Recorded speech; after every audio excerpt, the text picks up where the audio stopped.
Yeah, I mean, the difference is it's almost comical. So Musk, of course, he loves to be front and center, vote, very low profile, barely talks about himself. Rarely gives interviews. Rarely gives up any personal information. We know everything there is to know about Elon Musk's personal life. Musk, of course, ideologically scattered. Vote is very, very disciplined, and that.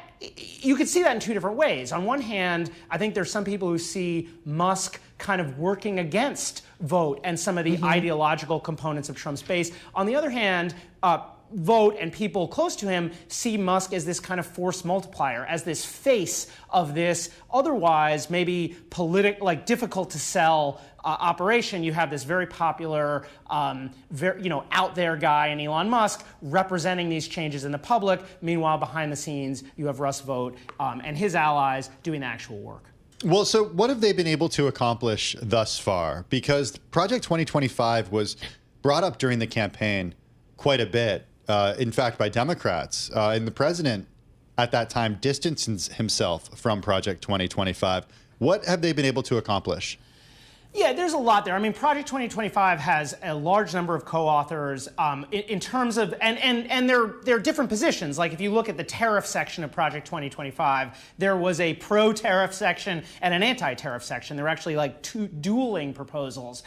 Vought is pretty much aligned with Trump on everything. So he was for the tariff. He was publishing, these very hawkish pieces about tariffs in the years running up to the election. And in terms of sort of executive power, this idea that Trump should be able to run the government, I mean, that is a place where they're making a lot of changes. I mean, we're seeing, some of this is caught up in court right now, and it's unclear how many of these attempts to, drastically close or reduce the size of federal agencies, how much of that will stick. But in the story we talk about the CFPB, that's the Consumer Financial Protection Bureau. Vought is also running the CFPB, and right now this is locked up in court. It's not clear what's going to happen. But when you talk to people who work there, I mean, nothing is happening right now.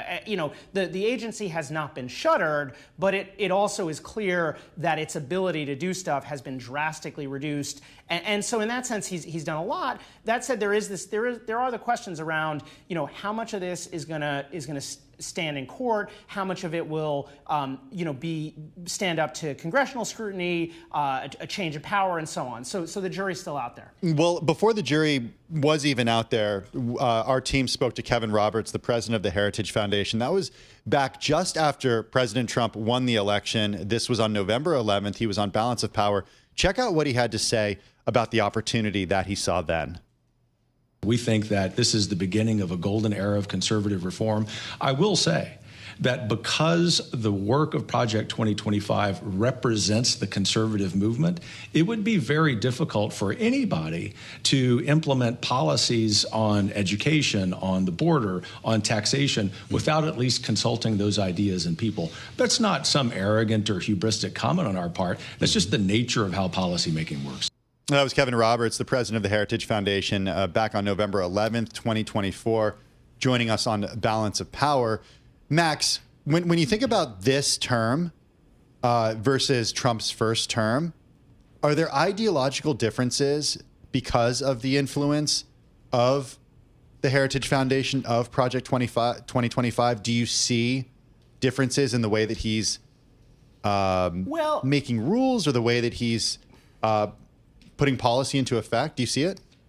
For sure. Now, I think the difference is that during the last Trump presidency, Trump came in without this kind of broad base of support. It had been a closely contested nomination. There were a lot of competing factions within Trump world, and in particular, you had this kind of business faction, right? That was pushing against some of these policies that we've been talking about a lot.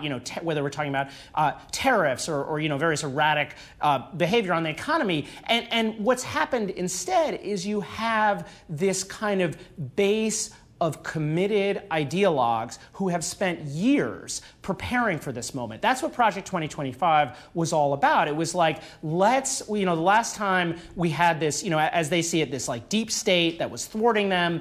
Now we're going to figure out how to actually do stuff. So what they're trying to do is avoid the kind of checks of these more moderate factions within Trump world. And Vogt is a really interesting person here because Vogt was kind of dead center of some of the biggest controversies of the last term. So Vogt was involved in holding the money up, the aid to Ukraine up. That happened through the Office of Management and Budget. Now that led to obviously an impeachment hearing and everything. As Vogt saw it, that was the deep state, trying to stop Donald Trump. So there's a lot of ways in which the guys involved with Project 2025, including Russ Vogt, have been sort of preparing for this moment for years. And I think that's one of the reasons this presidency has been so much more hardline ideologically than the previous one. Well, that's what I find interesting. And you go into some great history about his time working for Senator Phil Gramm. I mean, pull out your political history books, but